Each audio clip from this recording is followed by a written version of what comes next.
Either they legitimize that, or we beat them back and get justice for Trayvon. But even more than that we actually make this a big societal question, that you got to get your hands off our youth. Stop shooting them down in the streets. Stop racial profiling them. Stop railroading them through the courts and into jail, 2.4 million of them. Stop torturing them in prison. We're drawing a line today, and we're drawing it very sharply, and we mean it. So we'll be back out here. This is just the beginning. We'll be out here again and again, as long as this trial is going on, saying, we are all Trayvon. We are all Trayvon. The whole damn system is guilty. The whole damn system is guilty. Not just Zimmerman. Not just Zimmerman. But the cops that let him go when they supposedly arrested him. They took him in the police station and let him go right out the back door. They're also guilty. But the whole system is guilty. The system that sent 2.4 million people to prison, most of them black and Latino. So we're saying no more today. And we're going to continue to say that until we get justice for Zimmerman, and then we're going to go on from there. All right, thank you. His name's Clyde Young. My name's Gregory Koger. I'm also with the Stop Mass Incarceration Network and a supporter of the Revolutionary Communist Party. We're here today because Trayvon Martin was a 17-year-old boy who was gunned down by a wannabe cop named George Zimmerman, and we demand justice for Trayvon Martin. And this is not just about Trayvon Martin. As Clyde spoke to and other people spoke to, and we'll hear more about, this is part of a systematic policy of mass incarceration and the criminalization of whole generations of youth, principally black and brown youth in the last 30 or 40 years, where we have 2.5 million people in prison, where 50 public schools are shut down while prisons are continuing to be built. They're trying to expand the use of solitary confinement, which is torture, which I spent over 6 years straight in solitary confinement in Pontiac Correctional Center. And in California, on July 8th, prisoners in the California Security Housing Unit who went on a courageous hunger strike in 2011 are going back on a hunger strike. And we have to support them. All of this is part of the struggle against mass incarceration, which is a crime against humanity. There has been no country in the history of the world who has incarcerated its youth on the scale that the United States has.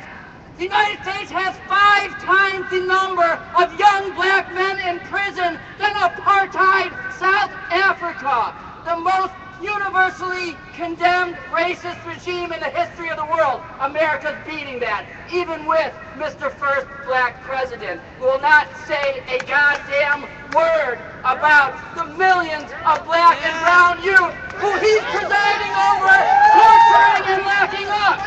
We say no more! No more! We are going to end mass incarceration! We're going to end mass incarceration and get rid of this whole oppressive, racist, capitalist system. Thank you. All right, we should start getting ready to march. We're getting whistles out for everybody. We're going to have some speakers at other locations. I know there's people from other groups here.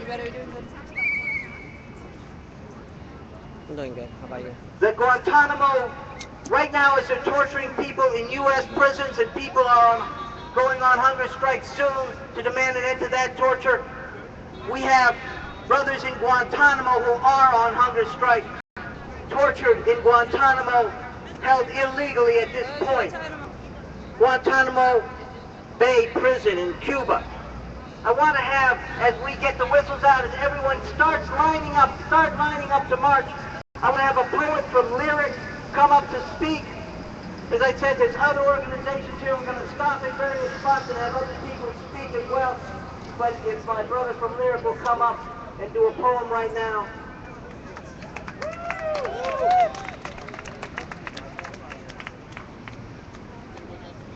Whistle. See, I'm a child of America.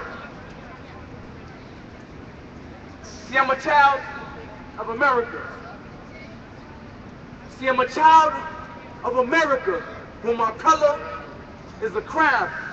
When my ancestors paid the cost of their treasures to do the time, held captive by our own freedom of this red, white, and blue. Looked at as animals, whether the jungle or the zoo. So whether the hood or a jail cell, we're still stuck like glue. And though our feet feathers struggle, we still can't fit the shoe.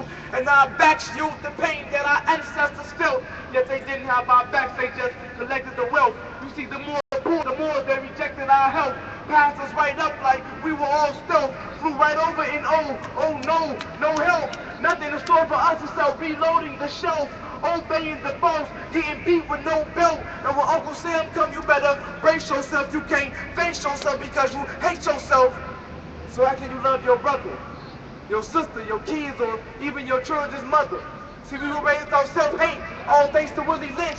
Time for change, so at least we penny pinch. And what a nice way to repay us for raping our motherland, sending our resources and lives and selling into another man, rendering the motherland the third world full of poverty, shipped across the ocean like cargo or European property, bidding us off like an auction or a lottery, bidding us against our brothers and destroying camaraderie. But oh, we sang those hymns of the field.